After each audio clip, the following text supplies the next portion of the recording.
Pemirsa IDX Channel, bisnis tanaman hias biasanya dilakukan oleh orang yang memang memiliki hobi untuk merawat tanaman. Namun demikian, bukan berarti orang yang tidak punya hobi tersebut tidak bisa mengelola salah satu peluang usaha ini. Bahkan dengan tanaman hias yang sehat dan terawat, dapat membuat para pelanggan semakin percaya bahwa bisnis tanaman hias jika dijalani secara tekun, dapat menghasilkan tambahan pendapatan. Nah, untuk lebih jelasnya, yuk kita simak perbincangan inspiratif saya bersama dengan founder Me Time Factory dan praktisi talent mapping, Muri Anandayu, hanya di Women's Talk. Halo pemirsa Women's Talk, kembali berjumpa bersama saya Rosalyn Chiu, dan dalam episode Women's Talk IDX Channel kali ini kita akan membahas mengenai bagaimana peluang meraup bisnis tanaman hias ya di hari-hari ini, dan kita sudah bersama dengan narasumber kita, Ibu Muri Anandayu, pebisnis tanaman atau founder dari Me Time Factory. Halo Ibu, apa kabar?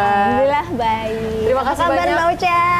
Kabarnya baik ya Bu ya, matanya langsung berbinar melihat tanaman-tanaman yang indah, seger gitu ya rasanya ya. Ibu, Me Time Factory ini berdiri sejak tahun berapa Bu? Akhir 2016. Akhir 2016. Akhir 2016. Wow, berarti sudah hampir ya 9 tahun 10 tahun ya Bu ya? Iya, 9 tahun 9 ya. tahunan ya, luar biasa sekali. Saya kalau lihat sosmednya juga perkembangannya lumayan pesat begitu ya Bu ya. Senang sekali akhirnya bisa lihat-lihat langsung gitu. Nah, ini boleh di-share sedikit mungkin Bu, awal mula berdirinya Me Time Factory ini seperti apa sih Bu? Me Time Factory awalnya nggak jualan tanaman. Oke, gimana tuh Bu? Sebenarnya Me Time Factory awalnya itu karena aku suka yang berhubungan dengan kreativitas, jadi aku awalnya pot hitam plastik biasa, aku wrapping dengan flanel, kain flanel gitu. Jadi setelah resign dari perusahaan-perusahaan ya yang lumayan bonafit, aku jadi pensiun dininya dengan itu. Cuma di Indonesia kan nggak terlalu gimana ya kalau nilai kreativitas gitu. Akhirnya aku coba dengan kaktus. Jadi yang tidak terlalu berpengaruh dengan seni flanelnya. Oke. Gitu. Terus kemudian berkembang lagi. Dalam waktu 2 minggu aja. Masih di toko kecil, aku punya toko kecil, dari 2 minggu aja itu orang sudah mengantri sebelum saya datang. Oh, wow. Gitu. Jadi memang saya mulai 2 tahun sebelum pandemi. Gitu. Jadi memang sudah ramai sebelum pandemi. Nah, dari pembuatan flanel itu saya mulai dengan kaktus, kemudian melanjutkan dengan tambah bunga. Gitu. Cuma ada tantangan lagi nih, di bunga itu kan kalau tanaman tidak berbunga itu nggak laku ternyata. Dan berbunga itu ada masanya, jadi kadang ada yang berbunga musim hujan, ada yang berbunga musim panas gitu, jadi penjualan kan nggak stabil. Kemudian saya beralih menambah produk gitu dengan daun-daun yang cantik gitu, seperti aglonema gitu dan lain-lainnya gitu. Baru mulai tuh naik 2 tahun jualan, masuk pandemi, baru tuh meningkat gitu penjualannya. Oh wow, berarti awalnya ini adalah berjualan tadi ya kreativitas ataupun karya seni dari flanel, kemudian bunga-bungaan, tapi ternyata resikonya lumayan tinggi juga ya Bu ya, karena bunga ini kemudian tumbuh nggak dalam setiap saat, tapi permintaan mungkin selalu ada gitu ya, tapi ketika kemudian switching atau shifting ke dedaunan, tumbuh-tumbuhan ini ternyata peminatnya lumayan besar ya Bu ya. Dan tadi Ibu sempat cerita bahwa ternyata di pandemi penjualannya sangat tinggi gitu Bu. Iya, alhamdulillah. Nah, mungkin awalnya sendiri sebetulnya dari hobi Bu ya? Aku nggak hobi. Coba aja iseng, kreativitas aja. Duitnya. Oh gitu, oke. Gitu, karena mindsetnya dulu jadi aku pernah bekerja di perusahaan Singapura, Jepang, Amerika, semuanya marketing gitu. Nggak tahu kenapa ya, cuma secara tes psikologi kan sesuai bakat ya, sesuai kemampuan. Marketing lagi gitu. Sebenarnya daun pun aku sebenarnya awalnya agak ragu. Jadi ibuku yang menyarankan coba Kak gitu, karena orang zaman dulu kan koleksi tanamannya bagus-bagus ya. Zamannya gelombang cinta, 1 daun tuh 500.000, sekarang udah receh. Gitu. Gitulah seninya tanaman hias seperti itu. Jadi ada varian baru, harganya tinggi. Ada yang ngebibitin harganya 500, jualnya 60 juta. Wow. Baik. Gitu. Tapi setelah banyak kan tanaman tumbuh. Gitu. Beda dengan makanan. Makanan repeat order, orang karena habis beli lagi. Kalau tanaman memang sekarang masanya sedang mulai turun kalau retail. Gitu, karena tanamannya sudah jadi banyak. Gitu, yang tanaman langka sekarang udah banyak, kayak semua orang punya gitu.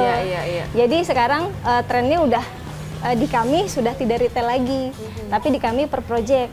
Untuk masukin ke hotel bintang 5, ke mall besar seperti Plaza Senayan gitu. terus yang proyek-proyek besar, rumah-rumah pejabat, artis-artis gitu, perkantoran gitu.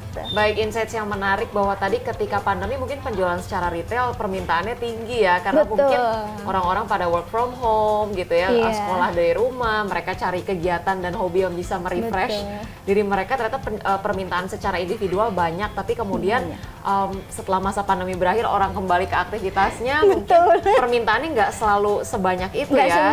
Jadi akhirnya shifting ke mencari klien-klien mulai dari hotel, mall itu tadi ya Mbak ya. Tapi kemudian permintaannya ini kan saya lihat selalu ada gitu ya Bu ya, baik dari segmen manapun selalu ada gitu. Sebetulnya ada kendala tersendiri nggak sih Bu menghidupi bisnis tanaman hias dari tahun 2016? Kalau kita lihat sekarang kan perubahannya udah banyak banget ya, udah digitalisasi masif sekali dan lain-lain. Ada tantangan tersendiri nggak Bu? Tantangannya banyak, apalagi setelah pandemi ya, apalagi setelah pandemi gitu. Jadi setelah pandemi banyak orang di PHK, bahkan perusahaan besar menutup perusahaannya dengan mem-PHK seluruh karyawannya, bahkan meninggalkan 0 karyawan gitu, bener-bener tutup. Dan apa yang dilakukan karyawan yang sudah di PHK? Jualan tanaman. Gitu. Baik. Jadi yang PHK, yang pensiunan gitu ya, yang baru lulus kuliah, bahkan anak-anak SMA jualan tanaman gitu. Dan petani sendiri pun, supplier-supplier saya jualan juga di IG. Jadi mereka yang tadi ya, yang tadinya mereka supplier saya, sekarang mereka jadi kompetitor saya.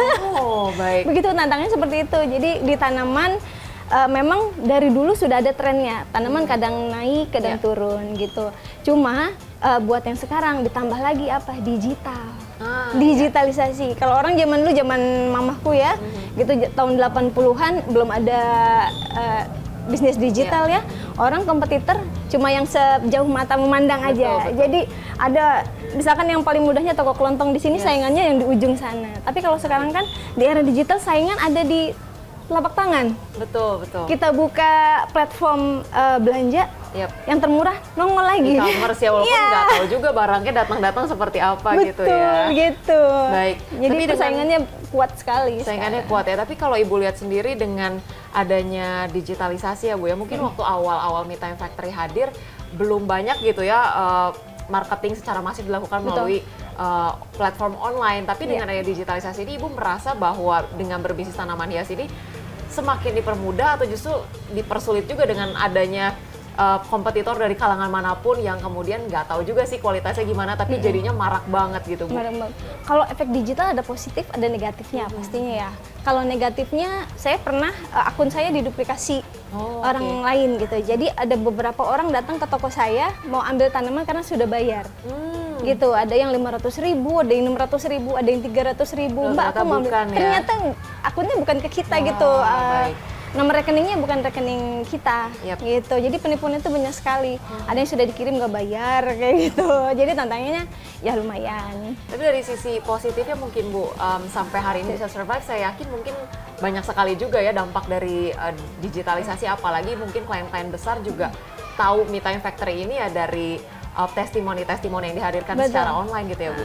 Kalau trik saya untuk ke klien besar, gimana saya memaintain langganan-langganan, itu biasanya karena kan orang yang berduit bukan orang yang mudah untuk dikelabui ya, gitu. Mereka punya insting, punya penilaian gimana caranya beli online tapi nggak ketipu, gitu. Dan personal branding saya lumayan karena saya sering tampil juga di sosmednya gitu. Biasanya itu kan untuk menambah trust customer ya, betul, gitu. Betul.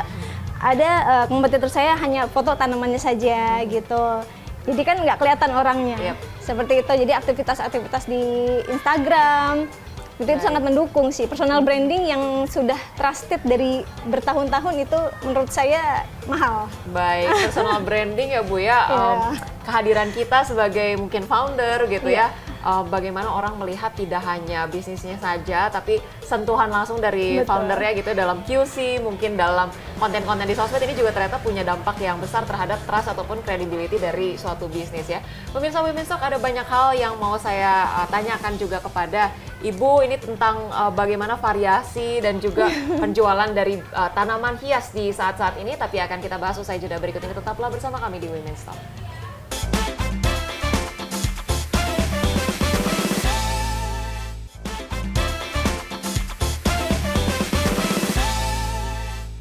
Dan pemirsa Women Stock masih bersama dengan Bu Muri. Ibu, tadi kita berbicara mengenai bagaimana Me Time Factory survive dari waktu ke waktu dengan memanfaatkan platform digital. Nah ini kalau tadi Ibu juga sempat sebutkan bahwa ternyata dengan adanya platform digital menambah kompetitor juga ya Bu ya, dari mereka yang biasanya hanya petani-petani yang menanam gitu ya, mungkin menyuplai ke menyuplai ke mereka yang mendistribusikan tanaman hias, tapi sekarang ikut berjualan secara langsung. Nah, kalau Me Time Factory ini juga kan punya beberapa supplier ya Bu ya? Mungkin boleh diceritakan nih awal mula Ibu kemudian mencari supplier yang tepat gitu, yang kemudian diminati oleh konsumen, itu tipsnya seperti apa sih? Nah kalau saya dulu kebetulan belanja bareng supplier, jadi ada pengepul besar yang kita belanja ke situ gitu. Tapi dengan berjalannya waktu, kondisi saya hamil gitu, kemudian jadi saya membatasi saya untuk keliling hunting, kalau istilahnya penjual tanaman ya, hunting sana nih, hunting ke Kalimantan, hunting ke Amerika gitu ya. Itu jadi aku karena udah lama dan punya banyak relasi, jadi aku stay di toko, mereka yang datang ke aku. Gitu. Kenapa aku bisa bertahan? Karena ya memang gaya jualannya beda ya, gitu. Kalau beli di Me Time Factory rasanya tuh berbeda dengan di abang-abang tanaman di trotoar gitu ya. Boleh diceritakan Ibu sentuhan-sentuhan yang berbeda apa aja? Sentuhan yang berbeda kalau di sosmed kan sekarang orang berpatokan, sebagian besar orang berpatokan di Instagram gitu ya. Jadi Instagram itu yang saya perindah gitu. Jadi dari gaya bahasa, saya pakai ada bahasa Inggrisnya karena background saya sastra Inggris ya. Jadi ada bahasa Inggrisnya, terus pemilihan kata karena sastra ya, jadi mungkin ada pilihan-pilihan smart dalam memilih kosakata gitu ya, gitu. Terus kemudian saya ada background PR juga gitu. Jadi pelayanan secara online dan offline-nya orang nyaman. Jadi kelas-kelas tertentu gitu ya. Tapi kalau skill kita PR untuk di kelas menengah ke bawah kan nggak kepake. Tapi kalau untuk yang sekelas jenderal, langganan saya ada beberapa jenderal gitu. Terus memasukkan proyek-proyek ke mereka, ke hotel kan harus ada SOP ya kan, harus ada bidang usaha, harus ada negosiasi, presentasi, itu yang tukang tanaman nggak bisa. Baik, kan? Berarti memang edukasi juga diperlukan gitu ya dalam rangka mengekspansi bisnis kita, mulai tadi dari pemilihan diksi ketika kemudian melakukan strategi marketing, kemudian bagaimana menjalin komunikasi ataupun relasi dengan klien gitu ya, hal-hal tersebut juga ternyata penting bahkan dalam berbisnis tanaman hias gitu ya Bu ya. Nah kemudian Bu, dari waktu ke waktu sebetulnya ada perbedaan nggak sih Bu peminat dari tanaman hias di tahun 2016 mungkin ketika pandemi sampai saat ini, mungkin variasi-variasi yang dihadirkan Me Time Factory ini apakah mengikuti ataupun relevansinya disesuaikan dengan tren dari masa ke masa atau seperti apa nih Bu? Nah gitu. Kalau di dunia tanaman biasanya pecinta tanaman itu terbagi jadi 3. Pertama pecinta tanaman gratisan. Nah gratisan itu yang kalau di pinggir jalan nih kayak gini nih. Ini namanya tanaman yang bisa di air dan bisa di tanah. Gitu. Yang gratisan itu ya minta sama temen lah ya. Jadi tanaman ini tuh seperti ini. Ya. Nah, dia tuh bisa digunting aja atau dipotek aja, dia hidup sampai rumah. Gitu. Nah, itu jenis philodendron biasanya yang akarnya keluar seperti ini. Daya tahannya tinggi ya Bu ya? Iya, gitu. Nah, itu biasanya incaran-incaran para pecinta tanaman gratisan. Yang penting ada gitu. Yang penting ada gitu. Penting ada indah-indahnya. Nah, tanaman kalau Mbak Ocha pernah lihat ada tanaman menjalar di pohon. Nah, itu tinggal tebas aja, itu bisa ditanam di tanah atau di air juga. Gitu, sebenarnya gampang. Nah, terus kemudian yang kedua adalah pencinta tanaman yang penting ada hijau di rumah. Yang penting ada hijau di rumah gitu. Jadi tanaman yang nggak harus mahal, yang penting ada hijau. Yang ketiga adalah pencinta tanaman kolektor. Nah, kolektor ini yang membeli tanaman-tanaman yang dari harganya puluhan juta sampai ratusan juta. Nah, inilah banyak teman-teman kompetitor saya, teman-teman relasi saya juga yang banyak kejeblos. Saat pandemi harganya tinggi, pandemi turun udah hilang. Jadi ada yang berinvestasi satu tanaman namanya monkey business ya. Jadi ada satu jenis tanaman dia ambil semua tuh dari seluruh Indonesia, dari ujung ke ujung diambil semua supaya jadi langka, dia keluarin dengan harga yang mahal. Begitu. Dulu sempat salah satu yang paling gampang dilihat itu namanya Billy Teae. Billy Teae nggak ada di sini. Jadi Bilitea ini ada yang variegata, ada yang hijau biasa gitu. Kalau satu daunnya Bilitea itu yang biasa harganya 100.000. Tapi kalau yang dia variegata tuh ada hijau kuning atau hijau putih, itu harganya satu lembar bisa 10 juta. 20 satu lembar loh, Mbak. Gitu. Tapi setelah itu kan seperti yang saya bilang tadi, ini kan tanaman, logikanya tanaman dipelihara makin banyak. Harga akan semakin turun. Tapi dia tidak mau melepas secara massal. Salahnya dia itu. Jadi saat orang udah punya, orang sudah memelihara, yang memelihara, kan yang beli kan penjual juga kan, mereka ngebibitin, jual, akhirnya dia kejeblos sendiri. Modalnya besar nggak balik, repeat ordernya nggak itu. Jadi kalau saya triknya, lebih aman di main tanaman yang repeat ordernya cepat. Jadi saya tidak main di Monstera variegata yang harganya satu lembar kayak yang dibeli tanaman yang dibeli Irfan Hakim yang satu lembarnya 150 juta gitu, yang satu lembarnya 100 juta itu buatan Amerika gitu. Nah terus memang itu hasilnya besar. Jadi satu tanaman dengan 5 daun bisa untungnya tuh bisa 200 juta. 150 juta satu tanaman saja. Tapi jika bisa merawat dengan baik. Gitu. Kalau kita beli impor, suhu beda, ya kan? Terus pupuknya beda. Itu resikonya lebih tinggi menurutku. Jadi lebih baik aku main ke yang aman saja, repeat ordernya oke. Yang tertinggi aku pernah jual sekitar 5 jutaan satu tanaman. Gitu. Jadi kemudian lebih memilih mencari pilihan tanaman yang kemudian segmentasinya lebih luas, peminatnya lebih banyak, resikonya lebih minim. Lebih baik, tapi resikonya lebih minim ya Bu ya. Baik. Nah kemudian dari Me Time Factory sendiri Bu, mungkin diferensiasinya dengan para penjual tanaman hias lain seperti apa sih Bu? Selain dari permukaan digital dan kualitas pastinya. Kadang orang suka datang ke toko, ada tanaman yang memang kita tidak jual, itu masih dalam pemeliharaan karena masih ada bekas hama. Jadi kalau tanaman sudah kena hama, setelah diobati dia nggak bisa langsung dijual, dia minimal tunggu 2 minggu. Itulah seninya tanaman hias gitu. Jadi harus nunggu dulu, ada orang maksa tetap aku nggak jual. Pernah satu kali memaksakan orang, nggak apa-apa Mbak Muri, itu aja kirim, udah video call nih, udah video call ya, berarti sudah secara akadnya udah mau dengan barang tersebut gitu ya, karena kan kalau dalam Islam istilahnya tidak boleh menjual seperti kucing dalam karung gitu ya, apa yang dilihat itu yang diberikan gitu. Setelah itu komplainnya sampai ke sosmed, sedangkan itu tanaman pilihan dia gitu. Jadi aku nggak oke deh, bener-bener guys, kita kayaknya nggak jual tanaman yang memang nggak bagus, kita nggak jual gitu.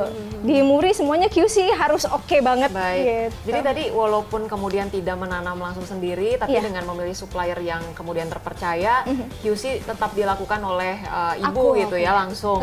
Karena walaupun sudah terpercaya sekalipun, suppliernya mungkin jarak dari supplier ke rumah yang memesannya juga dekat, tapi tetap aja yang membuat Me Time Factory kemudian mendapatkan kredibilitas yang baik itu karena proses QC-nya dan kepercayaan konsumen dijalin dengan baik gitu ya Bu ya.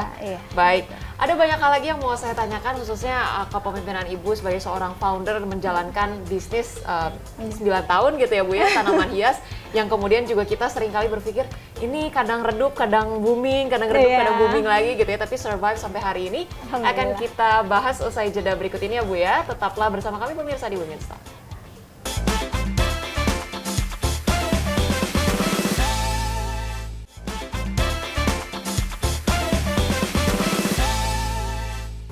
Pemirsa Women's Talk, terima kasih Anda masih bersama kami dan saya masih bersama dengan Ibu Muri, founder dari Me Time Factory. Nah tadi Bu, kalau misalnya kita lihat dari waktu ke waktu, inovasi selalu dihadirkan oleh Me Time Factory gitu ya Bu ya, dan segmentasi konsumen selalu ada saja gitu. Mungkin langkah entah ekspansi ataupun inovasi ke depannya seperti apa nih Bu? Kalau melihat market ya, inovasinya saya stabil dulu. Stabil dulu karena memang tanaman itu dari ada penjual tanaman itu kan dari tahun ke tahun ya. Ada yang udah 20 tahun teman-teman saya tuh. Ada yang 20 tahun, ada yang bahkan 30 tahun. Ternyata memang tanaman itu naik turun.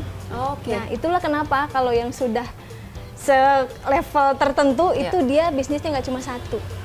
Gitu. Jadi ada bisnis lain untuk menutupi bidang lain untuk menutupi itu. Atau dia melakukan penjualan di yang berhubungan dengan tanaman, misalkan menjual pupuknya, menjual potnya gitu, menjual tipsnya, bahkan saya ada jual kelasnya. Gitu. Jadi ternyata memang bisnis tanaman hias ini cukup seasonal gitu ya, dan oleh karena itu membutuhkan kreativitas dan effort lebih juga ya Bu untuk berpikir sampingan lainnya nih akan dibuat seperti apa gitu ya Bu? Kalau di saya buka kelas bisnis gitu. Jadi saya sharing ke luar kota kan, ada ke Padang, ke Medan gitu. Saya sharing ini loh cara Muri jualan gitu. Cara Muri jualan tuh begini-gini. Kalau yang mau ikutin monggo silahkan. Karena saya lebih seneng coaching orang, ngajarin orang supaya bisa gitu. Ternyata dari tanaman ini, tanamannya nggak dijual, tapi ilmu, pengalaman yang saya punya tentang tanaman itu bisa jadi cuan juga gitu. Jadi tidak hanya kemudian jualan produknya saja, tapi kemudian berbagi ilmunya dan bisa jadi ladang cuan lagi juga gitu ya Bu ya. Nah kemudian mengenai prospek dari bisnis tanaman hias tadi, kalau Ibu bilang kan cukup seasonal gitu ya, mungkin buat masyarakat di luar sana yang mungkin tertarik gitu Bu untuk berbisnis tanaman hias, ada tipsnya nggak nih Bu? Mengingat tadi ya ada cukup banyak hal-hal yang harus diperhatikan. Gitu, kalau setelah saya menggeluti dunia tanaman hias ya, terus saya juga, ini bukan bisnis saya yang pertama Mbak, jadi saya pernah bisnis ayam bakar, ayam geprek gitu, terus pernah bisnis catering juga, terus pernah bisnis yang lain-lainnya. Ternyata setelah saya mempelajari ilmu yang namanya talent mapping itu adalah ilmu yang bisa mengenali bakat kita. Jadi setiap orang itu, setiap manusia, Mbak Ocha, aku itu bakatnya berbeda-beda. Jadi aku kalau di setiap kelasku sebelum memilih bisnis, kita ketahui dulu bakat kita apa gitu.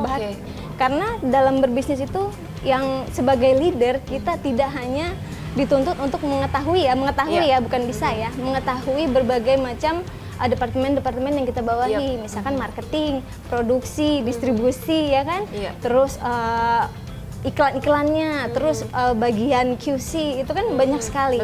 Apakah mungkin kita bisa menguasai semua? Enggak, gitu. Kita harus punya tim gitu. Maka dari itu tips aku sih, kalau memang kita mau buka usaha, kita tahu dulu. Jadi kita tahu posisi kita di mana, kekurangan kita apa, cari orang lain untuk memenuhi kekurangan kita itu. Alangkah lebih baik kita ketahui dulu minat bakat kita di mana, begitu ya, sehingga ketika meng-hire tim, kemudian juga ini apa ya, mencari komplementarinya tidak random dan kemudian juga bisa koordinasinya bisa enak gitu ya Bu sebagai tim. Nggak asal ambil tim dari mana-mana. Betul. Nah, bicara mengenai kepemimpinan Ibu Muri sendiri sebagai seorang wanita ya Bu ya, Ibu kan sudah berkeluarga, punya anak juga nih. Gimana sih Bu kemudian menjadi seorang wanita menjalankan bisnis gitu ya, sebagai seorang founder, tapi juga menyeimbangkan waktu dengan keluarga. Apakah kemudian bisnis tanaman hias sih menjadi bisnis yang recommended gitu Bu untuk mungkin seorang ibu yang udah punya keluarga juga nih gitu. Bagaimana cara aku membagi saat aku bekerja dengan keluarga adalah aku punya tim. Jadi sebelum aku tinggalkan tim yang bisa aku tinggal sebagai bisnis autopilot, jadi aku coaching dulu nih, gitu. Jadi marketingku ada 3, marketing ekspedisi, marketing WhatsApp yang kisaran Jakarta untuk pengiriman Gojek, Gokar dan sebagainya, pengiriman instan, yang satu lagi marketing yang customer datang, gitu. Jadi mereka nggak berebutan, gitu. Nah jadi aku mau kontrol yang mana udah tinggal per marketingnya aja nih, gitu. Nah aku di rumah. Jadi autopilot gitu ya Bu ya, karena kemudian Ibu juga bekal ilmunya sudah banyak, kemudian kalau dihadirkan talent-talent yang berkualitas juga mereka sudah bisa menjalankan sendiri gitu ya Bu ya, sehingga kita mungkin hanya perlu kontrol aja, nggak terlalu semua setiap hal selalu dilakukan sama kita gitu karena, ya Bu ya. Cara pemimpinannya coaching, kalau coaching kita bisa menularkan kemampuan kita kepada tim, jadi tim bisa bekerja sendiri. Kemudian saya juga kepemimpinannya visioner, jadi saya kamu harus punya motor loh tahun ini, gitu. Kamu harus punya motor, berarti targetmu harus gini gitu. Jadi marketingku semangat gitu kerjanya, gitu. Jadi ternyata memilih tim juga nggak bisa sembarangan. Apa ya, mungkin investasi juga ya Bu ya, karena ketika mereka punya skill yang baik, kemudian juga loyalitas yang tinggi, ya kedepannya akan berjalan dengan sustainable juga bisnisnya. Gitu. Pesan-pesan terakhir dari Ibu untuk wanita di luar sana yang mungkin ingin mulai berbisnis gitu ya, sedang mencari passionnya seperti apa, kemudian menentukan ladang bisnisnya, bidang bisnisnya seperti apa, dan bagaimana kemudian menghadirkan bisnis yang tidak hanya sesaat tapi bisa berkelanjutan. Betul. Gitu ya Bu ya. Mungkin tips dari Ibu? Boleh. Untuk ibu-ibu di rumah ya yang dengan pendidikannya atau dengan pengalamannya sudah bertahun-tahun di perusahaan orang lain, sekarang waktunya buat semua perempuan punya usaha sendiri. Sekarang zamannya digital, belajar banyak banget platform yang mengajarkan kita ilmu-ilmu baru gitu. Banyak banget waktu yang bisa kita gunakan untuk mempelajari banyak pengalaman dari orang lain gitu. Jadi tidak ada alasan saya anaknya 2, saya repot ini, nggak ada alasan Bu. Itu cuma pilihan saja. Anak saya 3, saya punya usaha juga, saya usaha 2, jadi ada tanaman hias juga, saya pengajar di talent mapping juga, praktisi. Saya tidak menyerah, karena orang-orang yang menyerah pada hal-hal yang sulit tidak akan mendapatkan hal-hal yang besar. Ingat, perempuan memang fitrahnya di rumah, tapi bukan berarti nggak bisa menghasilkan cuan dari rumah. Wah, ya. Luar biasa. Di rumah bukan berarti tidak bisa menghasilkan cuan, karena apapun alasannya, sebetulnya selalu ada solusinya ya Bu ya. Tinggal disesuaikan mana yang lebih sesuai dengan background kita, dengan situasi keluarga mungkin dan lain-lainnya. Selalu ada jalan untuk orang yang mau berusaha ya Bu ya. Betul. Baik, terima kasih banyak Ibu Muri, founder dari Me Time Factory. Semoga pemirsa Women's Talk perbincangan kita bisa menjadi inspirasi untuk Anda untuk terus bersemangat mencari peluang bisnis dan tentunya menjadi wanita yang selalu berkarya gitu ya Bu ya. Terima kasih pemirsa Women's Talk telah menyaksikan episode kami kali ini. Dalam pemirsa Women's Talk, saksikan terus Women's Talk hanya di IDX Channel, your trustworthy and comprehensive investment reference. Saya Rosalyn Chiu pamit undur diri, terima kasih dan sampai jumpa.